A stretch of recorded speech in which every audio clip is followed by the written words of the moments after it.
Hello everyone, this is CA Prajakta Mondhe. In this particular video, I will be discussing a specific section with all of you, that is section 112A. Now, this particular section is not only relevant for the examination point of view, whether we talk of CA or CS or CMA or any kind of examination, it is very much relevant from the examination point of view for the students.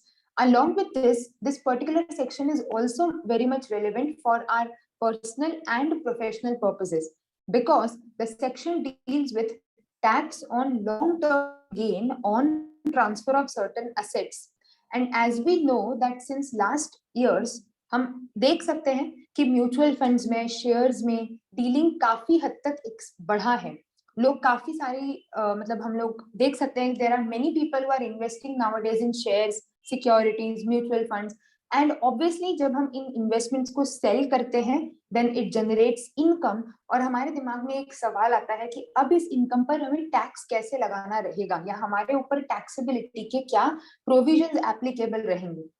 तो in this particular video, in this particular portion, we are only discussing the taxability of long-term capital gain on certain specific assets. ठीक है, so section 112A discuss करेंगे, and obviously examination point of view के लिए भी ये बहुत ज्यादा important section है. So मैं overall उन सारे aspects को cover करते हुए चलूंगी.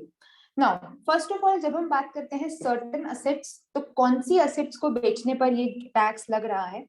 So if we are transferring any equity share of a company, first unit of a business trust and unit of equity oriented fund, अगर ये तीनों में से कोई भी asset हमने ट्रांसफर करी है जिस पर सिक्योरिटी ट्रांजैक्शन टैक्स लगा है, ठीक है, ट्रांसफर पर सिक्योरिटी ट्रांजैक्शन टैक्स लगा है, दैट इज एसटीटी पेड है ट्रांसफर, तो then that particular section, that particular asset will be covered under this particular section.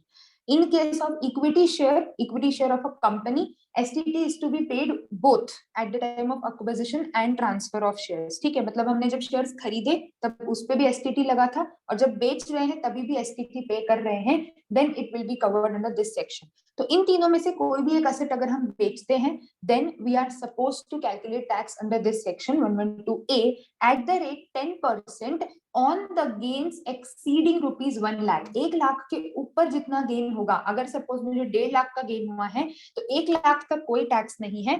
50,000 से ऊपर का जितना भी गेन होगा, 1 लाख से ऊपर का जितना भी गेन होगा, मतलब 50,000 पर 10%, दैट इज 5,000 से मुझे क्या देना पड़ेगा, मुझे टैक्स देना पड़ेगा. ठीक है, अब बात कर लेते हैं कुछ और छोटी छोटी बातें इस सेक्शन से related. So there is a point which is to be kept in mind, that long term capital gain on recognized stock exchange, अगर वो recognized stock exchange IFSC area में लोकेटेड है तो 10% ही रेट रहेगा, कंसेशनल रेट ही रहेगा.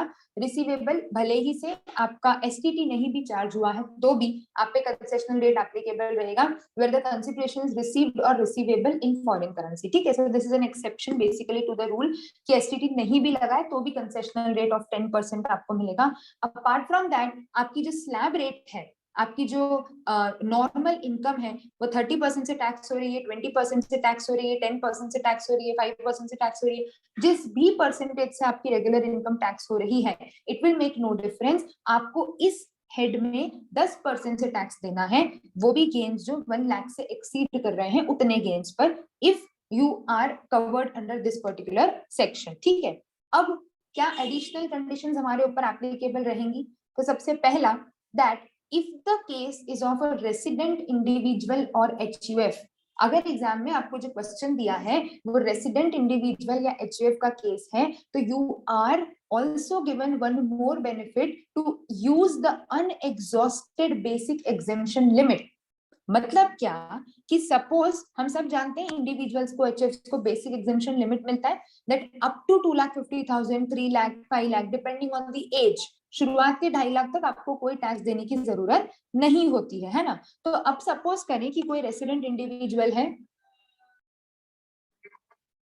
So suppose अगर कोई resident individual है, उसकी अदर इनकम, मतलब इस पर्टिकुलर कैपिटल गेन के अलावा, से फॉर एग्जांपल आपकी कोई हाउस प्रॉपर्टी से आपको रेंट वगैरह मिल रहा है, टोटल 2 लाख रुपए की इनकम है. ठीक है, और आपको कैपिटल गेन हुआ है इसी सेक्शन में 2,50,000 का, तो टोटल हमारी इनकम हो गई 4,50,000। Now being a resident individual below 60 years, अगर आप सपोज 40-45 इयर्स की एज है, तो 2.5 लाख तक की इनकम तो आपकी बेसिक एग्जेम्पशन में होती है। 2.5 लाख तक आपको कोई टैक्स देना नहीं पड़ता। 2.5 लाख तक की इनकम पर टैक्स नहीं देना है। और अगर हम देखें तो हमारी जो अदर इनकम है, मतलब जो हमारी other than long term capital gain की इनकम है, वो कितनी दिख रही है? हमको दिख रही है 2 लाख। तो यहाँ पर रेसिडेंट इंडिविजुअल्स और एचएफ्स को ये एक एडिशनल बेनिफिट दिया गया है कि अगर उनकी अदर इनकम एग्जॉस्ट कर लेने के बाद, मतलब अदर इनकम एडजस्ट कर लेने के बाद बेसिक एग्जेम्पशन लिमिट में अगर कोई अमाउंट बाकी रह जाता है, तो वो अमाउंट आप आपके लॉन्ग टर्म कैपिटल गेन से एडजस्ट कर सकते हो। मतलब कैसे? हम लोगों को 2.5 लाख तक बेसिक एग्जेम्पशन मिल सकता है, ठीक है, लेकिन हमारी अदर इनकम 2 लाख ही है। तो मैं चाह के भी मेरी पूरी बेसिक एग्जेम्पशन लिमिट यूटिलाइज कर पा रही हूँ क्या? नहीं, मेरे पास इनकम ही नहीं है जो मैं 2.5 लाख तक एग्जेम्पशन क्लेम करूं। तो 2,50,000 का एग्जेम्पशन मुझे सरकार तो दे रही है, लेकिन मेरी इनकम ही 2 लाख है। अपार्ट फ्रॉम कैपिटल गेन मेरी इनकम ही 2 लाख है। तो 50,000 का मेरा जो बेसिक एग्जेम्पशन लिमिट है वो खाली जा रहा है। अब ये जो 50,000 का मेरा बेसिक एग्जेम्पशन लिमिट है, इसे कहा जाएगा अनएग्जॉस्टेड बेसिक एग्जेम्पशन लिमिट। ये अनएग्जॉस्टेड लिमिट मैं किसकी अगेंस्ट यूज कर सकती हूँ? मेरे लॉन्ग टर्म कैपिटल गेन के अगेंस्ट यूज कर सकती हूँ। तो 2.5 लाख की जगह पर ये 50 का मुझे यहाँ पर छूट मिल जाएगी, मतलब मेरे 50,000 का मैं यूटिलाइज कर सकती हूँ। बचता है 2 लाख। 2 लाख में से 1 लाख पे तो टैक्स है ही नहीं, बचे हुए 1 लाख पर 10% का टैक्स देना पड़ेगा, ठीक है। तो this is how you will be calculating. लेकिन ये कब होगा? सिर्फ अगर रेसिडेंट इंडिविजुअल एचयूएफ दिया है तो, अदरवाइज आपको ये बेनिफिट नहीं मिलता है, ठीक है। मतलब अगर अपनी बेसिक एग्जेम्पशन लिमिट खाली भी जा रही है, मान लो मैं एक नॉन रेसिडेंट हूँ और मेरी सिर्फ कैपिटल गेन की इनकम है 5 लाख की इस सेक्शन में और कोई इनकम नहीं है, तो मेरी बेसिक एग्जेम्पशन लिमिट पूरी पूरी खाली जा रही है, जाएगी। 2.5 लाख का मुझे कोई छूट नहीं मिलेगी because I am a non resident. वहीं अगर मैं रेसिडेंट हूँ तो मुझे 2.5 लाख की छूट मिलेगी। फिर बचे हुए पर मैं 10% से 1 लाख के ऊपर जितना भी होगा उस पर 10% से टैक्स पे करूंगी, ठीक है। So this is known as that you can exhaust, you can utilize the unexhausted basic exemption limit provided you are a resident individual or HUF।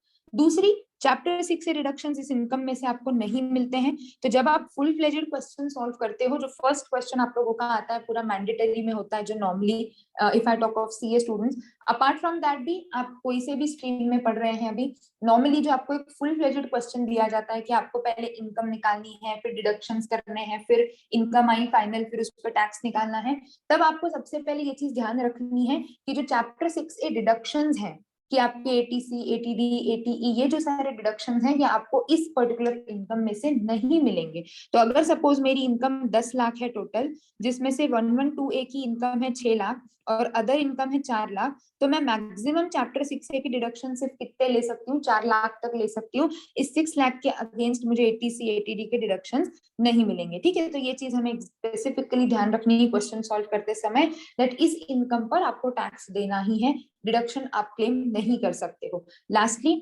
87A की जो रिबेट होती है, जो हम लोगों को इंडिविजुअल्स को, रेसिडेंट इंडिविजुअल्स को मिलती है up to 12,500 if your income is up to 5 lakh, ये भी इस सेक्शन की इनकम में से नहीं मिलेगी। तो अगर अगेन मेरी इनकम में मतलब मेरा टैक्स, से फॉर एग्जांपल मेरा टैक्स आ रहा है 10,000, जिसमें से 3,000 रुपए इस सेक्शन के टैक्स के आ रहे हैं और बाकी के 7,000 रुपए अदर इनकम के आ रहे हैं, तो इसमें मैं रिबेट क्लेम कर सकती हूँ। 7,000 के अगेंस्ट में रिबेट क्लेम कर सकती हूँ। 3,000 पर मुझे रिबेट नहीं मिलेगा, 3,000 मुझे पे करना ही पड़ेगा, ठीक है। इसके अगेंस्ट रिबेट क्लेम नहीं हो सकता, भले ही बाकी के सारे 87A के कंडीशंस फुलफिल हो रहे हैं। सो this is how you calculate tax. तो क्या बात करी हमने? अगर आप कोई लॉन्ग टर्म कैपिटल एसेट बेच रहे हो जो कि equity share of a company है, यूनिट ऑफ बिजनेस ट्रस्ट है, unit of equity oriented fund है, एसटीटी पेड है, तो उसमें इस पर्टिकुलर सेक्शन के हिसाब से आपको टैक्स कैलकुलेट करना है। अब आगे बात करते हैं कि कॉस्ट ऑफ एक्विजिशन कैसे निकाला जाएगा। तो इनिशियली, मतलब आज से कुछ साल पहले, 2018 से पहले, 1 फरवरी 2018 से पहले, ये जो इनकम होती थी ये एग्जेम्प्ट होती थी, इस पर टैक्स नहीं लगता था। तो लोगों ने बहुत सारा अच्छा खासा इन्वेस्टमेंट कर दिया, ठीक है। अब गवर्नमेंट ने 2018 में आकर के बोला कि अब बेचोगे तो आपको इस पे टैक्स देना है।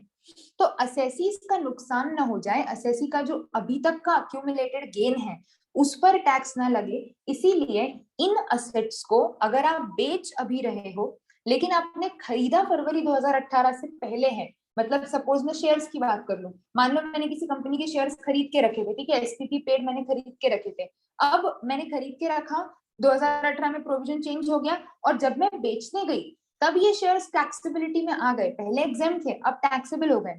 ऐसे केस में कॉस्ट ऑफ एक्विजिशन निकालने का जो तरीका है वो भी थोड़ा सा अलग है। तो एग्जामिनेशन में अगर आपको 112A का केस आता है, very very important, it is very important to keep in mind that what is the date of acquisition. अगर उन शेयर्स को आपने 1 फरवरी 2018 से पहले खरीदा है तो कॉस्ट ऑफ एक्विजिशन ऐसे निकलती है, एक अलग तरीके से निकलती है। आप कॉस्ट निकालो, सेल कंसिडरेशन क्वेश्चन में गिवन है, उन दोनों का डिफरेंस आपका गेन आएगा, अगर 1 लाख से ऊपर है तो 10% से टैक्स लगेगा। अगर आपने शेयर्स 1 फरवरी 2018 के बाद खरीदे तो फिर कोई प्रॉब्लम नहीं है, जो actual cost of acquisition normal जैसे हम गेन निकालते हैं वैसे ही निकलेगा, कॉस्ट सेल गेन टैक्स, ठीक है। लेकिन अगर 1 अप्रैल 2018 के सॉरी 1 फरवरी 2018 के पहले का है तो कॉस्ट ऑफ एक्विजिशन कैसे निकालेंगे देख लेते हैं। Cost of acquisition will be, सबसे पहले आपको चेक करना है fair market value as on 31 of January 2018, 31 जनवरी 2018 को जो फेयर मार्केट वैल्यू थी वो वैल्यू उठाओगे, या फिर कंसिडरेशन जो बेच करके कंसिडरेशन मिला, मैं इमेजिनरी फिगर्स रख लेती हूँ, सपोज कोई शेयर है 80 रुपए की उसकी फेयर मार्केट वैल्यू थी, कंसिडरेशन मतलब अभी बेच करके आपको मिला है 100 रुपए, ठीक है, उस शेयर को बेचने पे आपको 100 रुपए मिले पर शेयर, तो इन दोनों में से जो लोअर अमाउंट है आपको उसको उठाना है, मतलब हमने चूज करा 80, ठीक है, तो इन दोनों में से हमने लोअर सिलेक्ट करा that is 80, which is to be compared with the actual cost of acquisition of these shares. Actual cost of acquisition से फॉर एग्जांपल मैंने 2014, 15, 16 कभी भी 2018 से पहले खरीदा था, तो मैंने खरीदा था इसको 50 रुपए में मान लेते हैं तब, ठीक है, तो 50 में खरीदा, फेयर वैल्यू हो गई थी 80 और बेचा है 100 में। अब इनका इंटेंशन क्या है कि 50 से लेके 80 का जो गेन है इस पे टैक्स नहीं लगना चाहिए, क्योंकि तब तक तो टैक्सेबिलिटी का सेक्शन नहीं था, टैक्सेबिलिटी का सेक्शन आया है फरवरी में, मतलब 80 से जब वैल्यू बढ़ी तो 20 पे टैक्स लगना चाहिए, इसीलिए उन्होंने कॉस्ट ऑफ एक्विजिशन का प्रोविजन थोड़ा सा घुमा फिरा के दिया है। तो सिंपल है, हम कैसे समझेंगे, सबसे पहले चेक करो फेयर मार्केट वैल्यू 31 जनवरी की, क्योंकि फरवरी से तो टैक्सेबल हो गया, तो 31 जनवरी की फेयर मार्केट वैल्यू और एक्चुअल सेल्स कंसिडरेशन, बेचने पर जो पैसा मिलेगा वो, fair market value actual sales consideration whichever is lower, ठीक है, तो हमने 80 उठाया, इसको कंपेयर करना है एक्चुअल कॉस्ट ऑफ एक्विजिशन के साथ, जैसे 50, इस एग्जांपल में मैंने रखा 50, विच एवर इज हायर, तो हायर कौन सा है 80, therefore my cost of acquisition will B 80। अब गेन कैसे निकलेगा, 100 sale consideration minus cost of acquisition, 20 का हो गया गेन, जितने भी नंबर ऑफ शेयर्स है मान लेते 10,000 शेयर्स बेचे हैं तो टोटल हमारा गेन आ जाएगा 2 लाख, 2 लाख में से 1 लाख तो टैक्सेबल होगा नहीं, बचे हुए 1 लाख पर 10% से आप क्या पे करोगे, टैक्स, है ना, अबव 1 लाख जो आपका गेन होगा उस पर। तो this is how you will have to calculate the gain. So now basically what we understood 112A में कैसे कैलकुलेट करना है, बेसिक एग्जेम्पशन लिमिट का बेनिफिट मिलेगा कि नहीं मिलेगा, किसको मिलेगा, रिबेट नहीं मिलेगा, चैप्टर 6 से रिडक्शन नहीं मिलेगा, और कॉस्ट अगर शेयर 1 फरवरी 2018 से पहले का है तो कॉस्ट ऑफ एक्विजिशन कैसे निकलेगी, ठीक है, ये सारी बातें हमने समझी regarding the taxability of 112A। Now finance act 21 में इस पर्टिकुलर सेक्शन में एक चेंज आया है, वो मैं आपको अलग से मतलब उसका एक अलग से छोटा सा वीडियो बना करके दूंगी, तो आप दोनों चीजें साथ में समझ लेंगे। यहाँ पर कोई चेंज नहीं है, एक नई चीज ऐड हुई है, ठीक है, तो ये तो एज इट इज रहेगा। सो अगर हम स्टूडेंट्स के पॉइंट ऑफ व्यू से बात करें तो अभी जो अटेम्प्ट्स में स्टूडेंट्स अपीयर होंगे, मतलब दिसंबर 21 में जो लोग अटेम्प्ट अपीयर अभी होंगे उन लोगों का सेक्शन कंप्लीट यहीं पर है, जो मई या उसके आगे वाले एग्जाम्स में होंगे, मई जून 22 वाले अटेम्प्ट्स में जो लोग होंगे उनके लिए इसमें एक और छोटा सा एडिशन है, ठीक है, इसमें से हटाया कुछ नहीं है, एडिशन है, तो 112A में एक छोटा सा एडिशन है, वो मैं आपको अलग से रिलीज करके दूंगी, तो आपको दोनों चीजें साथ में क्लियर हो जाएंगे, एंड देन उस वीडियो में again I will be compiling both these points, तो आप लोगों को अच्छे से क्लियर हो जाएगा। फाइन, सो इन केस कहीं पर भी आपको कैलकुलेशन से रिलेटेड या कहीं भी प्रोविजन से रिलेटेड कोई दिक्कत आती है, फील फ्री टू डिस्कस।